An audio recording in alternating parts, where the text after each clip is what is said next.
Hello and welcome to Wally and Jeffery, naughty orphans from Snod Hill. One day, Mrs Slimebottom, the matron of Snod Hill Orphanage for Waifs and Strays, was taken ill. She was so bad she couldn't get out of bed. Come along, Jeffery. We've got to play doctors and nurses today. Why? Are we doing an operation? No, stupid. Mrs Slimebottom's ill and we've got to look after her. Well, why should we have to look after her? Whenever we're not well, she never cares for us. Yes, I know. I mean, if we're hot and feverish, she chains us to the boiler when it's on full blast. Yes, that's true. And if our tummies are queasy, she locks us in the toilet without any toilet paper and she tells us we've got to use our hankies. Pooh. Yes, I know, it's not fair. And if we've got a headache, well, she makes us work in the laundry with those machines working all the time, banging and clattering, and she's got the radio on at full blast, making our heads buzz. Yes, I know all of that, it's just not fair.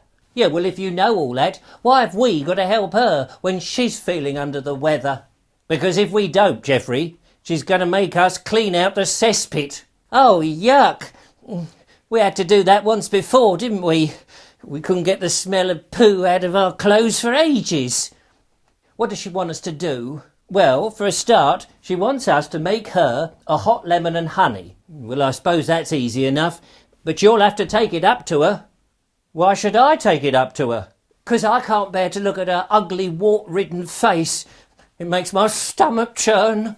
Well, it does the same to me, but we see her every day, so what's the difference? Well, when she's ill, she looks much worse. I mean, her nose grows and it's more hooked, and her eyes turn bright red, and they turn to the size of pinheads. And as for her face, it bloats out, and it's covered with horrible pussy spots. Ugh. Yes, I suppose it is hard to believe that in her youth she entered the Miss World competition.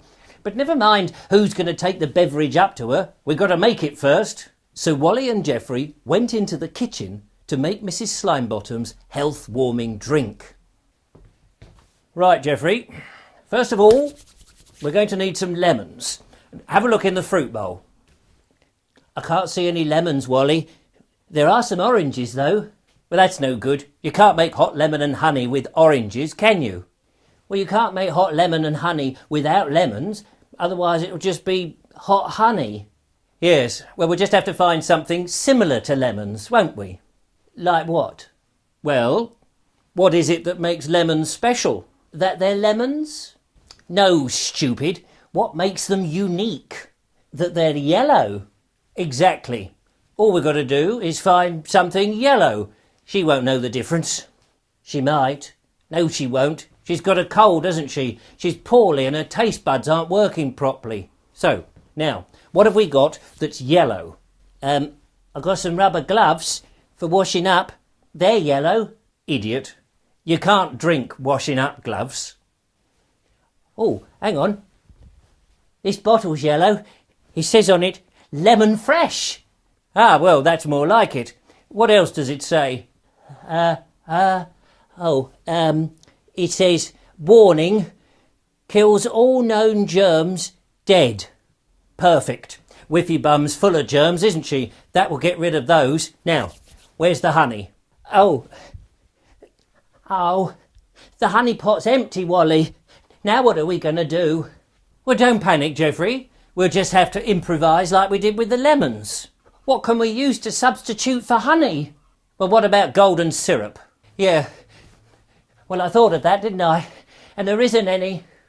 Well, don't panic, Jeffery. All we need is something sticky and gooey that will ease a sore throat. Oh, what about peppercorns? You durbrain, they're not gooey and sticky. No, but I thought she could suck 'em. You know, like cough sweets. No, look again.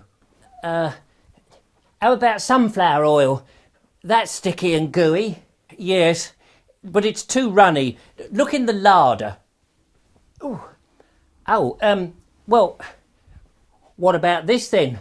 It's in greaseproof paper. Oh yeah, what is it? Looks like butter. Ooh, no, it's not butter.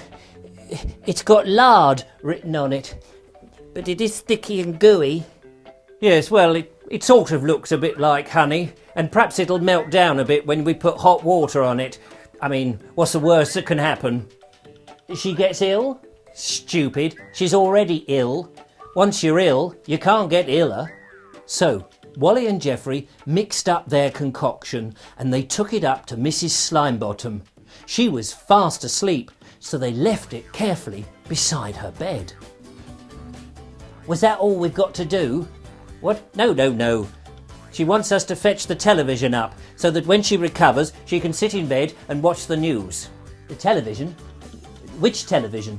Well, the main television, you fool. You know, the one in the orphanage lounge. The big one. The big one? Yes, that's right. But we'll never get it up the stairs. It's huge. Well, we haven't got to get it up the stairs, have we? Not by hand. Why not? Because we'll hoist it up.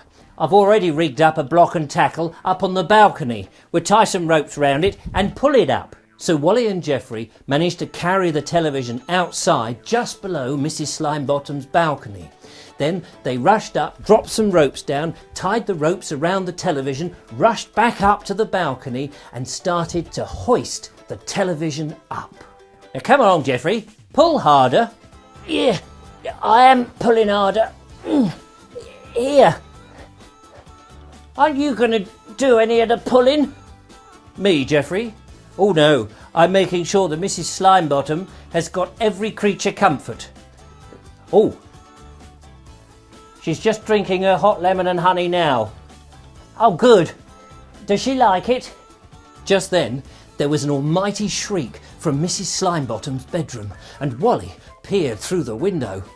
Oh dear, Mrs Slimebottom's convulsing on the floor. I think she's having a fit. You better ring for an ambulance then, Wally.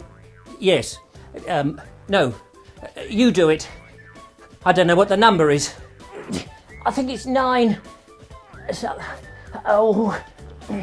So Jeffery let go of the rope, and because he'd let go of the rope, there was an almighty smash, and the television smashed to smithereens on the ground below. Oops. Mrs Slimebottom lurched onto the balcony. She was livid, but there was nobody there. The two boys had climbed down from the balcony and scarpered to the sanctuary of the treehouse. Oh dear, but I think they're going to be in trouble when Mrs Slimebottom gets better. Well, I hope you enjoyed that story.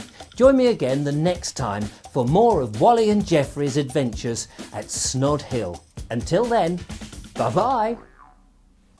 If you've enjoyed these stories, you may be interested to know that I'm a writer and I've written some books. This is my best book at the moment, Splidge the Cragflinger, about a boy of 12 who is entered into the Royal Tournament. Ever so exciting, so check out the links below. Oh yeah, and if you like these stories, don't forget to subscribe and tell your friends. Bye-bye.